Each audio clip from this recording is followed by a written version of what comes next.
हमारे हमसाये में एक ऐसा मुल्क बैठा है जिसके अज़ाइम बड़े जारहाना है। भारतीय मिलिट्री साइज बहुत बड़ा है, एयरफोर्स नेवी बहुत बड़ा है, टेक्नोलॉजी में भी वो दिन रात इस पे काम कर रहे हैं, असलहा साजी की इंडस्ट्री भी उनकी ग्रोथ कर रही है। राफेल के तोड़ में हमने JS-10 जो है, मुझे लगता है कि हम क्योंकि एक तरफ तो हम IMF से मतलब वो कर रहे होते हैं, पैसे शैसे ले रहे होते हैं, मतलब उधार मांग रहे होते हैं, बाकी कंट्रीज से पैसे ले रहे होते हैं, और साथ में फिर जब इस तरह की चीज़ होती है तो यकीनन फिर मेरे ख्याल में हमारे ऊपर शायद ज़्यादा तू होगी कि भाई हमारे पास मतलब खाने को अब पैसे नहीं है, लेकिन 4-4 करोड़ डॉलर के हम जहाज खरीद रहे हैं। इंडिया की एक बड़ी अचीवमेंट के ऊपर इंडिया ने एक न्यूक्लियर पावर सबमरीन जो है वो बना लिए, और कहा जा रहा है कि इसको टोटली इंडियन टेक्नोलॉजीज यूज करते हुए बनाया गया है। इंडिया 150 अरब डॉलर्स की सिर्फ IT एक्सपोर्ट करता है।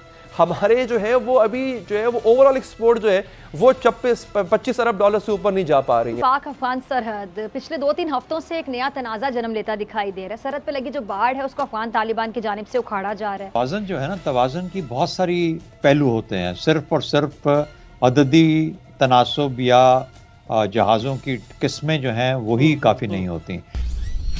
जय हिंद दोस्तों, a very warm welcome to Hindustan special channel. जैसा कि दोस्तों आपने क्लिप में देखा, पाकिस्तानी मीडिया ये खुलकर बता रहा है कि हमारे पास अपने लोगों को देने के लिए रोटी नहीं है और हम चीन से फाइटर प्लेन्स खरीदने जा रहे हैं। आपको पता ही है दोस्तों, पाकिस्तान को चीन से J-10C फाइटर प्लेन्स मिलने जा रहे हैं। अब पता नहीं पाकिस्तान को ये फाइटर प्लेन्स भीख में मिलने जा रहे हैं या फिर वो इनको खरीदने का नाटक कर रहा है। आज की वीडियो में पाकिस्तानी मीडिया ने भारत के IT सेक्टर की भी बहुत तारीफ की है और बताया है कि भारत का IT सेक्टर इस वक्त सबसे ज्यादा एक्सपोर्ट कर रहा है। दूसरी तरफ भारत ने S-4 न्यूक्लियर सबमरीन को भी पानी में उतार दिया है। इस खबर से भी पाकिस्तान जला भुना बैठा है।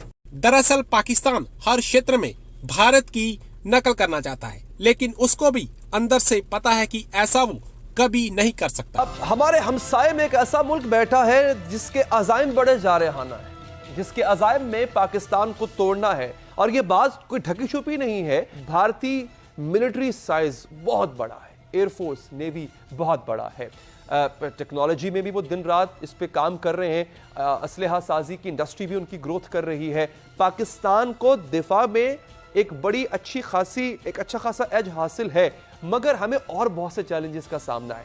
इंडिया 150 अरब डॉलर्स की सिर्फ IT एक्सपोर्ट करता है। हमारे जो है वो अभी जो है वो ओवरऑल एक्सपोर्ट जो है वो 25 अरब डॉलर से ऊपर नहीं जा पा रही है। तो हमें माशी चैलेंजेस का भी सामना है, लेकिन उसके बावजूद हमें सामना है एक ऐसे एडवर्सरी का, एक ऐसे दुश्मन का जो कि साइज में, ताकत में, तादाद में हमसे कहीं गुना बड़ा है।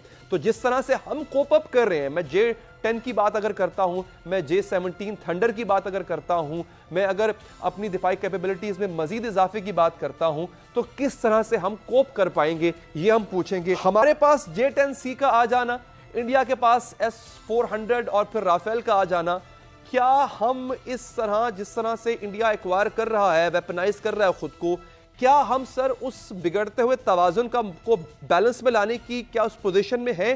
क्या हमारी कोशिश कामयाब होगी कि हम एट पार चलें विद इंडिया? अली, बात यूं है कि तवाज़ुन जो है ना, तवाज़ुन की बहुत सारी पहलू होते हैं, सिर्फ और सिर्फ अददी तनासब या जहाज़ों की किस्में जो हैं वही काफ़ी नहीं होती, या ओवरऑल मिलिट्री का जो उसका पोटेंशियल था या डिफ्रेंसिएशन है वो बहुत ज़्यादा थी।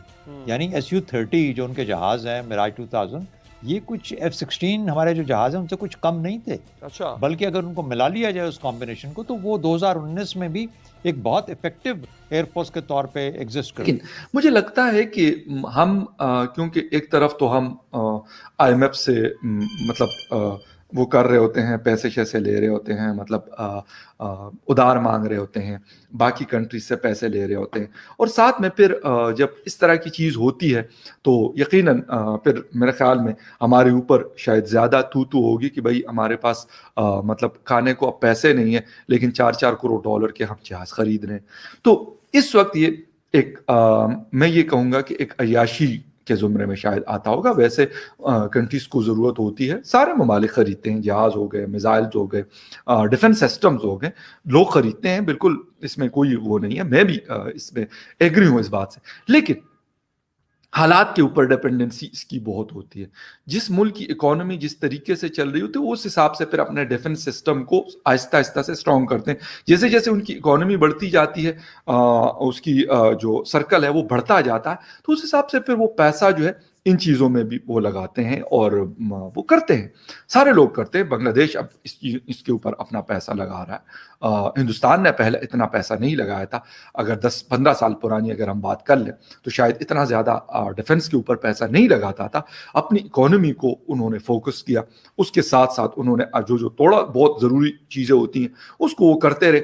लेकिन अभी जाकर उनको जब लगा कि यार हमारी इकोनॉमी इतनी हम एक्सपेंड कर चुके हैं, हमारे पास पैसा इतना है कि हम राफेल भी ले सकते हैं, हम S-400 सिस्टम भी अफोर्ड कर सकते हैं, हम हो सकता है कि जो F-35 है इन फ्यूचर, आज नहीं तो 2 साल 4 साल 5 साल के बाद हम कहें अमेरिका को यार हमें ये F-35 भी चाहिए, हमें खरीद सकते हैं, हमारे पास इतना पैसा है जेब में, तो चांस है बहुत ज्यादा इन फ्यूचर कि वो भी खरीद सके। लेकिन क्या हम लोग ये चीज अफोर्ड कर सकते हैं?